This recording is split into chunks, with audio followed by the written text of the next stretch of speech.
all great things must come to an end at some point, and I think its time has come.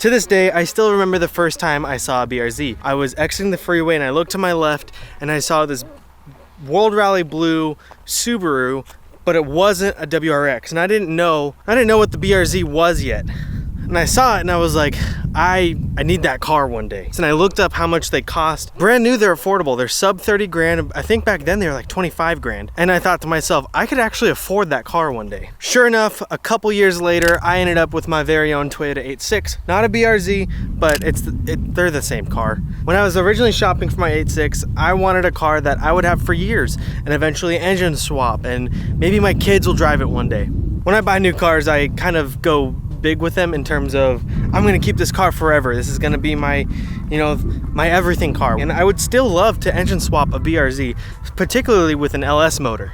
But it's not gonna be this car. Maybe down the line when I have more room, time, and funds to do such a thing, maybe I will do that. So if you can't tell, I am sentimentally attached to this car. This car was such a big milestone for me to get. I know it's just a car, and I know there's no real wealth in vehicles, but being able to afford and get this car was a big deal to me. And it honestly still is a big deal to me. I love this car. Of course, there are things I don't love about it, but it is a great car. Like I've said in previous videos, the 8.6 platform is an incredible platform to learn how to drive a car on. Right out the gate, you get a rear-wheel drive, great handling, low center of gravity, sports car. For the value, these are incredible cars. I bought the car in 2019. It was a 2-year-old car. I bought it in June 21st, 2019, one day before my birthday. This was my birthday present to myself, and I couldn't have been happier. And I loved what the value of the car was. It was a great, we could sit here for hours and talk about the great value of the 8.6 platform, but I'm not getting rid of it because of what it's good at. I'm getting rid of it because what it's bad at. And the only real thing that the 8.6 platform is particularly bad at is that it's slow. Although the FA20 motor is a very reliable engine when it's stock, if you have any desire to add power to it and make it fast, it's gonna cost some serious cash. And this is where I've started to opt out of the 8.6 platform. There are hundreds, if not thousands, of videos on YouTube of people saying after they turbo or supercharge the BRZ that this is how it should have come from the factory. Now, I do agree. I think there should be a tier that comes from the factory boosted, whether it's supercharger or turbocharger. There should have been a model for it. Subaru got close with the Tuned by STI BRZ, but once again, no forced induction. Now, if you want to build out these motors and put a turbo or supercharger on it, you have to build the motor a little bit, and you're talking probably in the range of 6 to 10 grand on a semi-conservative budget. Now, that is all new parts. Obviously, you can get used parts, but if you're talking new, that's what you're looking at. So I started comparing the cost to horsepowers with other vehicles similar to the 8.6 platform, whether it be Camaros, the old crowd killer Mustangs, Corvettes, Miatas, any car that was a lightweight rear-wheel drive vehicle. What did it cost to make those fast versus what does it cost to make this fast? And I came to a simple conclusion that I can't deny. And that is that LS motors rule the world. LS swap everything. LS the world. If you have a car that can take an LS or have a car that has an LS, you get easy horsepower for really cheap. Whether you have a naturally aspirated LS 1, 2, or 3, put $1,000 into it and you have anywhere from 450 to over 500 horsepower to the wheels. You know how much money it would cost to give this thing 500 horsepower? Like probably around 20 grand of which would include a blown motor at some point. So that is particularly why I have decided to sell my 8.6. Now, it's not sold yet. I don't have a car yet, but it's all but said and done. Now, I'll be honest, like I said at the beginning of the video, I am sentimentally attached to this car. This car has been my baby. I've never gotten a ticket in it, so that's cool. I have been pulled over, but I've never received a ticket in this car. I think that's partly a testament to that it's slow, but really fun to drive at slow speeds. So don't get me wrong, this is an incredible car. I love this car, and honestly, one day I would love to buy another one. So it's pretty windy, and I'm trying to point this mic out of the wind, but I'm also not listening to it, so I'm kind of guessing at the same time. So sorry if this is very noisy, windy. So I'm gonna sell the car. That's what we're looking at right now. And I did have an extended test drive on a Corvette the other day that I did like a lot. It was a 1999 LS1. It did have 100,000 miles on it, but the motor, the mechanics of the vehicle were very well maintained. Could use some new shocks. It was a little squeaky, but other than that, the car ran great. It was a great car, and it was really cheap for what it was. But the interior was the stereotypical old Corvette interior. It was rough. It was rough around the edges. That Corvette was indeed the front runner for quite a bit, but I found another one that's $2,000 more, but it's had one owner and only has 60,000 miles on it. And this one owner was an older couple who I found out by talking to the dealership. It was an older couple that traded in and purchased a C8. I have yet to see this Corvette in person. I'm waiting on it. It apparently needed a mass airflow sensor. I imagine once they get that replaced, it'll run great, and I look forward to test driving it. I'm gonna go on Monday to go check it out and possibly buy it. So we'll see how that goes. So this very well might be my last weekend with my beloved 2017 Toyota 86. So if I didn't cover this enough, the new Corvette only has 66,000 miles, one owner, regular maintenance done at dealerships, so you can see every record of maintenance. According to the Carfax, the Corvette ran 57,000 miles from 1999 to 2007, and then from 2007 until now, it's only gone 9,000 miles.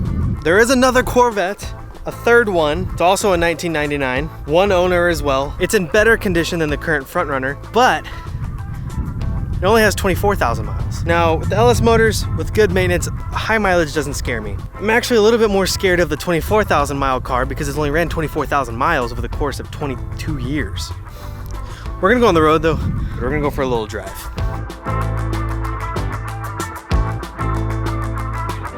All right, the LR6 says I have 5 minutes of recording until I overheat. That's funny. As much as I love this car and I love the creature comforts of it, the AC blows great. I've got the touchscreen stereo. I've got, you know, it's a new car. 22,000 original miles on it that are mostly mine. Tough to say goodbye. But I can't afford to build this car. This car is way too expensive to want to build out. If I had the money to do it, I absolutely would. I think that's kind of why you see most people put money into cosmetic parts for the 86 twins in terms of body stuff. You know, put a wing on it, get wheels and tires and suspension. I've done 2 modifications to this car. Number 1 being the muffler delete, number 2 lowering springs. Those were the 2 cosmetic modifications I wanted to do before engine modifications. And that's just because the cost of what they are. The lowering springs are $300. The muffler delete, the kit from FT86, was $300. And as much as I love this car, as much as I love the platform, and I love the looks of the car, but it doesn't go fast, and I want to go fast, man. The car doesn't do itself any favors when it comes to speed. Now, it's not meant for raw speed. It's meant for corners. It's meant for canyon driving. It's meant for track days. But like I said in my last video, I want to drag race.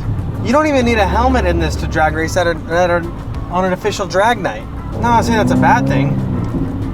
I just want to go fast. And the Corvette immediately puts me in that category. The C5 Corvette from 1995 runs a 13-second quarter mile. So this brings us to the closing points of why I'm selling my 86. So I'll be honest and tell you guys another kind of shallow / insecurity as to why I am selling the 86. And this is mostly just insecurity from my part. Younger kids own these cars. And I kind of mentioned that in my previous video about what it's like to own an 86. It's a lot of kids that own them, and so they race them out. They do a lot of these visual mods that do absolutely nothing to the value of the car or even like the performance of the car, which that's at their discretion. Everybody can do whatever they want with their own car. It's just not something that I really care about. I would honestly prefer to be in a group of people or a crew of car owners that are looking at the performance aspect of their vehicles. I mean, that's super subjective, but it's a lot easier to find Corvette owners who are there to modify their car versus the BRZ FRS 86 crew. Now, if that's what you like in your car, then that's what you like in your car. There's no need to defend that. That's just not that's just personally what I don't like in the car.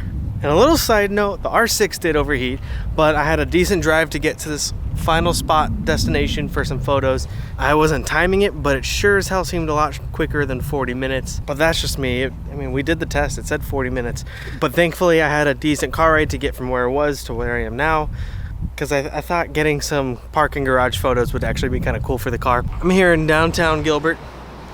If you guys remember from a previous vlog, those lights right there are what I want to take a picture of at night with my car underneath. And before I get rid of this thing, I fully intend on doing that. So it is my wife's birthday this weekend, and we got a lot of big plans for her. A lot of fun stuff this weekend and next weekend. But until I trade this in for a Corvette, I'm gonna be doing everything I humanly can to get all the bucket shots that I've always wanted to get, especially now that I have the R6, a very capable photo camera. So I got a couple of shots at the last place, and I'm gonna get a couple shots here. And that's pretty much it, boys. That's kind of why I'm selling my 8.6. I'm kind of sad about it. I think that's kind of why my energy's a little low. I am gonna miss the car. I love seeing this car, especially I just washed it. It looks great. I think I'm gonna reposition it a little bit. It's a little close to that back wall. I think I'll pull it out, get a little depth. Maybe, ooh, maybe that water tower right there. Maybe I can get a photo with the water tower behind it. That'd be kind of cool. I was kind of laughing as I was driving in. There are burnout marks all over this top story of this garage, which is hilarious. Considering they look so fresh, I'm actually surprised security doesn't come up here to ask me what I'm doing. But I'm not planning on doing anything reckless or burnouts or anything like that. I want to be super respectful of my surroundings. Also, I'm a local here and I plan on coming back here. So I don't want to piss anybody off, and next time I show up I get yelled at just for showing up. I'm kind of rambling on now. I am sentimental towards this car. This car has meant a ton to me. It's probably super shallow, like my car, like whatever. I don't care. It meant a lot to me at the time I purchased it. It's something I'd looked at for a long time, and I finally had it. And I've always been a Corvette guy growing up. I just never thought I'd be able to attain one. I'll be completely honest. Myself, I never thought I'd be able to afford a Corvette. Not like the Corvette, and it's not like these older Corvettes are super expensive. They're relatively very cheap. It's cheaper than this car. I never thought I'd own a Corvette till I was in my older years, because that's just what everybody does. But now that there's really good Corvettes that are aging out, if you will, I plan on snagging one very soon, if not this weekend. But I'm gonna go check out that other Corvette, and then I might make a decision on either the first one I did the extended test drive on, or this one I'm seeing on Monday. There's everything in a nutshell, boys. Seahawks training camp has begun. It's football season, boys. Preseason here starts in a few weeks. The Seahawks are coming to Arizona January 22nd. So I'm gonna definitely try to get tickets to that game and go support the old Seahawks. Because who knows, it'll probably be for the division title if they win or something, because everything comes down to the last second with Seattle. Oh man, it's not gone yet, and I feel like it's gone. Because she is all but gone at this point. Like I'm selling it. It's going one way or another. Unless my wife and I decide this isn't the time to get rid of the car and buy another car. Hot damn. I'm gonna miss this car. It's pretty. But these new Corvettes I'm looking at are super pretty too. I just want to preface this. Nothing is sold yet. Nothing is purchased yet. But things are trending in that direction that they will. But obviously, there's always a chance that it doesn't happen, and this video could be all for nothing. Hope you guys enjoyed today's video. Thank you so much for watching. There's a really good chance you could look forward to Corvette content coming up real soon. I don't know, guys. I'm literally talking so much right now, and I need to get some photos. Thanks for watching. Appreciate it, guys. Make sure you like, subscribe, and comment. Share with a friend. I want to do big stuff with this channel. We want to make some really cool car content, so make sure you're watching all our videos. Hit the bell icon, and tell me what you think. Should I sell the 8.6? I think I'm going to. Should I buy a Corvette? I think I'm going to. That's all we got today, guys. Thanks for watching. Catch you next time.